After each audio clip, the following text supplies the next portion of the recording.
Quickly deploying and advancing an initial attack handline is the single most effective life-saving action a fire department can perform. Once fire spread and smoke generation have been checked by the prompt application of water, all remaining fireground operations become safer and more routine. This video will illustrate techniques and procedures to help ensure your success in performing this most important bread and butter operation. There's an old fire chief saying, "The fire goes as the first line goes." It's crucial that the nozzle team advancing the initial attack handline understands the vital importance of their task and the techniques required for its successful completion. Ideally, the initial attack handline will be advanced by 3 or 4 firefighters under the supervision of an officer. This is rarely the case, however. As few as 2 firefighters may be responsible for advancing the first handline into the fire area. When fire areas are small, such as in most private dwellings, 2 firefighters can often get the job done. In the case of larger fire areas, additional firefighters will be needed on the first handline to ensure the success of its critical mission. Let's begin by outlining the positions of the nozzle team members. The first firefighter on the handline is assigned to operate the nozzle and is simply called the nozzle man. The nozzle man should be a capable and experienced firefighter with a can-do attitude. In the absence of an officer, the nozzle man sets the pace for the handline advance, decides when to open and close the nozzle, and where to direct the stream. The second firefighter on the handline is called the backup man. The job of the backup man is grunt work, pure and simple. He helps resist nozzle reaction forces, so the nozzle man can manipulate the nozzle and direct the stream with greater ease. Without a competent backup man, the advance of the first handline will be slowed considerably. The backup man should be close to the nozzle man as the line is advanced, preferably in physical contact. If the nozzle man moves the stream to the right, the backup man must swing the hose to the left. If the nozzle man moves left, the backup man must move right. If the nozzle man directs the stream up toward the ceiling, the backup man must keep the line low behind the nozzle man. The backup man should also strive to keep the hose behind the nozzle man as straight as possible. The nozzle man and backup man must work in unison. The backup man should constantly be aware of what the nozzle man is trying to accomplish and should anticipate the nozzle man's next move. One additional point. It is difficult for a nozzle man focused on directing the stream to be fully aware of all the dangers and changing conditions around him. In the absence of a supervising officer, the backup man becomes the eyes of the nozzle team and should be alert for fire rolling overhead, side rooms involved in fire, and other hazards that could trap or injure the nozzle team. If a third firefighter is available, he assumes the position of doorman. His function is to feed hose to the nozzle man as the advance is made. Normally, he should be positioned either at the first hose bend behind the nozzle or at the door to the fire area. But his position must remain fluid and is dictated by the size of the fire area and the number of bends and turns in the handline. Remember, the nozzle man sets the pace for the advance, so the doorman should not push the nozzle man by feeding the hose too fast. Since the doorman rarely will be able to see the nozzle man due to smoke and physical obstructions such as doors and walls, a good technique is to feed enough hose so a bow is created in the line. When this bow straightens out, it is an indication that the nozzle man is advancing the line. The doorman should then feed more line until another bow is created. The process is repeated as necessary. An alternative method is to fold the charged line over on itself and create a loop, which can literally be rolled down a hallway or even upstairs. When staffing levels are light and there's no one available to assume the position of the doorman, use of the loop method can prove advantageous. The backup man creates the loop and then moves into position behind the nozzle man. At first floor and basement fires in private dwellings, the handline should be charged before advancing inside. Some departments charge the line on the interior stairs for second floor or attic fires. Others are more comfortable with charging the line outside, which reduces the potential for kinks and permits a rapid and continuous advance up the stairs. At multiple dwellings, the line is usually charged just outside the entrance to the fire apartment in the public hallway. An exception is when the fire originates in the stairway or when fire is extending into the hall or stairway through an open apartment door. In this case, the line should be charged on the landing below and advanced up the stairs. When and where the line gets charged at commercial building fires varies with the size and construction of the building and the type of occupancy. In every case, charge the line in a safe location, and under no circumstances should you enter the fire area without water. While waiting for the line to be charged, final preparation should be made for the sometimes difficult advance to the seat of the fire. The nozzle man should kneel on the nozzle to ensure the shutoff does not get kicked open by a passing firefighter. All members of the nozzle team should learn to don their SCBA facepiece and pull up their protective hoods with gloves on. Gloves are easily lost in the dark or in a hallway which rapidly fills with smoke once the door to the fire area is opened. Helmets should be placed between the legs or under a bent knee. A misplaced helmet can result in a significant delay. The advance should not be initiated until all members of the nozzle team are prepared.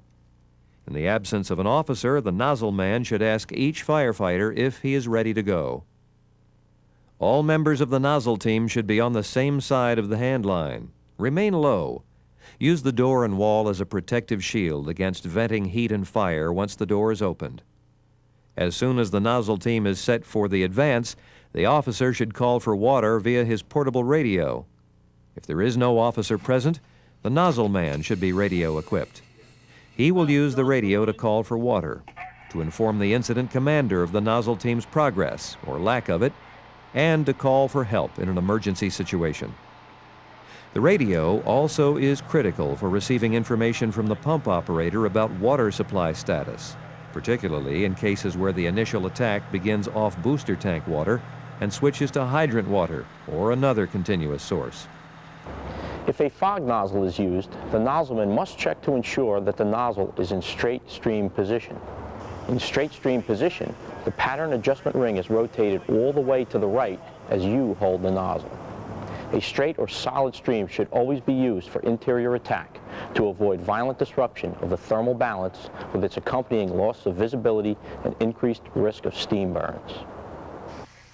Once the handline is charged, it must be bled of entrained air. The nozzle should be left open until water is flowing and the telltale sputtering of trapped air has ceased. Some nozzle men prefer to crack the nozzle open as they await water, thus allowing the air to bleed off slowly. Others simply wait until the line is charged before bleeding it. It really is a matter of preference. With the line charged and bled, it is vitally important for a member of the nozzle team other than the nozzle man to check the line for kinks. If a doorman is present, he should perform this function. The pump operator can often check for kinks in the vicinity of his apparatus. No matter who is assigned this task, its importance cannot be overstated. One or more 90-degree kinks in a handline will cause a dramatic reduction in flow and increases the risk of burns to the nozzle team. When solid stream tips or 75 psi fog nozzles are used, the potential for kinks is greater due to the low pressures involved. This makes the job of chasing kinks even more important. Pump operators should never attempt to straighten kinks hydraulically by raising the engine RPMs. Here are some important considerations. Chock open all doors that the handline must pass through. Even non-self-closing doors may close if bumped by a passing firefighter or his tools. Chocking doors open permits a more rapid advance of the handline and increases operational safety. It also allows for an inrush of fresh air to replace the smoke and heated products of combustion being displaced by the stream. Storm and screen doors that will not stay open should be removed using a Halligan or similar tool. A door that closes on an uncharged handline makes an efficient but dangerous hose clamp. Avoid obstructing doorways. Doorways must be clear for efficient air movement. After a room fire is darkened down, move to one side of the doorway, either outside of the room or just inside of it. Another reason to keep doorways unobstructed is that any firefighter inside who wants out in a hurry probably will not stop to say excuse me as he leaves boot marks on your forehead. Consider using a 100-foot length of hose as the lead length in the handline stretch. This eliminates the one coupling that notoriously catches on stair treads, newel posts, door jambs, and furniture, impeding the progress of the line. When the nozzle team is ready to advance into the fire area, ventilation is required. This relieves pent-up smoke and gases and provides an outlet for the expanding steam created in the extinguishment process. Ventilation opposite the advancing nozzle reduces the chances of fire rolling over the heads of the nozzle team, aids in visibility, and helps maintain more tenable conditions. It is extremely important to time the ventilation with the charging and bleeding of the handline. Delayed ventilation can result in steam burns to the nozzle team. Premature ventilation can accelerate fire growth and extend the fire into uninvolved areas of the structure. Veteran nozzle men say that once the door to the fire area is open, the nozzle team should wait momentarily as escaping smoke and combustion gases light up or blow. After this brief pause, the nozzle man should maneuver into the best possible position from which to hit the fire, aiming the stream into the overhead in an effort to drive back the rolling flame front at the ceiling. The nozzle should be rotated rapidly in a clockwise motion or whipped side to side, striking as much of the ceiling as possible. With a straight stream or solid stream, the nozzle must be worked vigorously to ensure water distribution over the entire fire area. The nozzle can also be directed through the space between an open door and door jamb in an effort to hit more fire. Always be alert for fire wrapping around behind you, as sometimes happens when there is a second opening into the fire area. As the fire darkens down, the angle of the nozzle can be lowered and the stream directed at the heated solid fuels. Sweep the floor periodically as you advance in order to reduce the potential for knee burns. Even with bunker pants, the knee is susceptible to burns as the fabric is stretched tight over the knee joint and heat is readily conducted through to the skin. In addition to cooling embers and molten plastics, sweeping the floor may also push aside glass shards and hypodermic needles. When advancing a handline in a building under construction or in poor physical condition, move slowly and cautiously. Remember to sweep the floor. A change in the sound of the stream may indicate an opening lies ahead. Duck walk and extend one leg out in front, probing for holes, while keeping most of your weight on your back leg. The officer, if present, should remain mobile and use his light to find holes in the floor as well as other hazards. The nozzle man should maintain enough hose out in front so he's within an arm's length of the bail or handle of the shutoff. This allows for free movement of the nozzle and efficient water distribution over the fire. Some nozzle men prefer a pistol grip, others don't. With a 100 psi fog nozzle set to straight stream, a pistol grip can prove very helpful in resisting the nozzle reaction.